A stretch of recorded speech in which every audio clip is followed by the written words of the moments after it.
На огляді LED-підсвітка з артикулом 12294. Виробник заявляє, що вона підходить на 28 діагональ. В комплекті 3 планочки. Довжина однієї 522 мм. Ось такі маркування нанесені.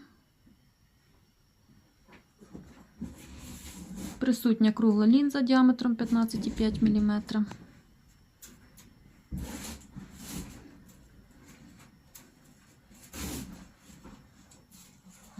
На планочці 6 LED-діодів, напруга 1-3 вольти.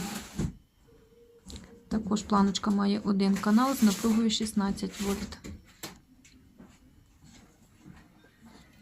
Матеріал основи алюміній, термоскотч відсутній. Замовити даний товар ви можете за посиланням під відео.